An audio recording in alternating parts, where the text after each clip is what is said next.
عقل مند آدمی تجربے اور نتیجے کو سمجھ کر ارادہ کرتا ہے، یوں ہی کسی چیز کو سوار کر کے کام شروع نہیں کر دیتا۔ اب ایک سٹوڈنٹ ہے، اس نے اچھے نمبروں سے کامیابی حاصل کرنی ہے، تو وہ کیا کرے گا؟ پہلے اپنے وہ پچھلے 5 سالہ پیپر لے گا، اس کا پیٹرن دیکھے گا، اور ساتھ یہ بھی دیکھے گا کہ کیا سٹوڈنٹ پچھلے سال پاس ہوئے، اس سے پچھلے سال پاس ہوئے، ان کی ریشو کیا تھی، کتنے کامیاب ہوئے، کتنے ناکام ہوئے، جو کامیاب ہوئے کتنے نمبروں سے کامیاب ہوئے، اور جن کو ناکامی ملی اس کی وجوہات کیا تھیں۔ ان ساری چیزوں پر غور کرتا ہے، تو اس کے سامنے پورا ایک عملی پروگرام سامنے آ جاتا ہے۔ اب کئی دفعہ ایسے بھی ہوتا ہے کہ کئی اسٹوڈنٹس کہتے ہیں کہ جو پیپر ہے وہ سلیبس سے باہر آئے ہیں، ہوتے وہ سلیبس کے اندر ہی ہیں۔ ہوتا یہ ہے کہ آپ کو ایک مثال دیتا ہوں کہ ایک شارٹ سٹوری ہے، اس میں کوئی حادثہ بیان ہوا ہے، اور اس میں کچھ ایسے عناصر تھے جنہوں نے لوٹ مار کی، تو وہاں جو خوف و ہراس پیدا ہو گیا، پوچھا یہ جاتا ہے کہ اس جگہ پہ جو خوف و ہراس پیدا ہوا ان کو اپنے الفاظ میں بیان کریں۔ تو یہاں جس اسٹوڈنٹ نے کتاب ہی پڑھی ہوئی ہے صرف، تو وہ تو وہاں رہ جاتا ہے۔ تو جس نے اس کا باریکی سے مطالعہ کیا ہے، اپنی سکس سینس کو بھی یوز کیا ہے، وہ کامیاب ہو جاتا ہے۔ تو یہ جس نے تجربے اور نتیجے کو استعمال کیا، جس اسٹوڈنٹ نے پچھلے 5 سالہ پیپر، موجودہ پڑھائی، اور اس طریقے سے جب پڑھا جاتا ہے تو ظاہری بات نمبر بھی آتے ہیں اور کامیابی بھی ملتی ہے۔ معاملات کو میں کہتا ہوں کہ حل کرنے کے لیے وقت دینا چاہیے۔ وقت کیوں دیا جاتا ہے؟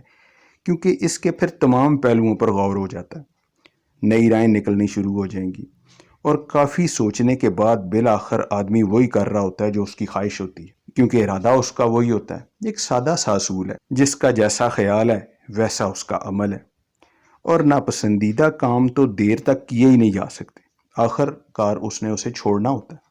قوت ارادی ایسی چیز ہے کہ یہ بڑھائی جا سکتی ہے۔ آپ دیکھیں گے کہ جو ضدی آدمی ہے وہ اخلاقی طور پر بہت کمزور ہوگا، بچے کی مانند ہوگا کہ وہی کھلونا چاہیے، وہ دیں گے تو تب ہی خوش ہوں گا، نہیں تو میری ناراضگی ہے۔ اچھا، پھر ان میں قوت ارادی کیسے ہوگی؟ ان کو یہی نہیں پتا کہ زندگی میں اختلافات بھی ہوتے ہیں، ضروری نہیں کہ ہر بندہ ہمارا ہم خیال ہی ہو۔ اسی لیے کہتے ہیں کہ جو اختلاف رائے ہے اس کو ہمیشہ خوشی سے برداشت کرنا چاہیے۔ کچھ معاملات ایسے بھی آتے ہیں جن میں آدمی کو بھرپور طریقے سے ناکامی ملتی ہے، اسے بھی برداشت کرنے کا حوصلہ ہونا چاہیے۔ اور اگر حوصلہ نہیں ہے اور ایسے لوگوں کی مجبوراً عزت کرنا پڑے تو پھر وہ عزت تو نہ ہوئی۔ جس شخص کا ارادہ مضبوط ہے وہ نہایت سنجیدہ نظر آئے گا، بالکل فوکسڈ ہوگا اس کام کے لیے۔ اچھا، اس میں عاجزی انکساری بھی ہوگی، اور وہ آپ کو ہمیشہ مطمئن اور پرسکون دکھائی دے گا۔ اس کی نسبت ایسے لوگ جو دونس جماتے ہیں اور ہنگامے برپا کرتے ہیں، تو وہ تو پھر ان چیزوں سے دور ہو گئے۔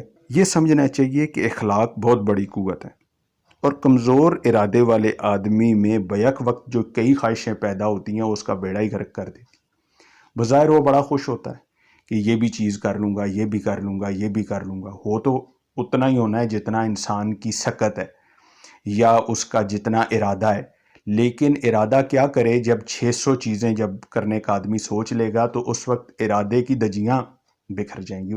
ظاہری بات ہے کہ ایک کام کو کرنا اور فوکس کی طاقت کو استعمال کرنا یہ بہت ضروری ہوتا ہے۔ اب ہوتا یہ ہے کہ وہ ایک کام کو بھی نہیں کر سکتا، 10 کام کی خواہشیں ایک کام کو بھی نہیں کروا سکتی۔ پھر اسٹوڈنٹ کی آپ کو مثال دیتا ہوں کہ اگر ایک اسٹوڈنٹ ہے تو وہ پڑھائی کے ساتھ یہ سوچتا ہے کہ میں گھوموں پھروں گا بھی، فلاں پارک جاؤں گا، فلاں جم میں جاؤں گا، فلاں چیز کروں گا، یہ کروں گا، وہ کروں گا، اور ساتھ وہ کوئی میگزین رسالے وغیرہ بھی پڑھتا ہے۔ ٹھیک ہے، آج کل تو جو بہت زیادہ چیزیں ہیں وہ موبائل ہے، وہ بہت زیادہ ایک ٹائم ویسٹ کرنے والی چیز ہے۔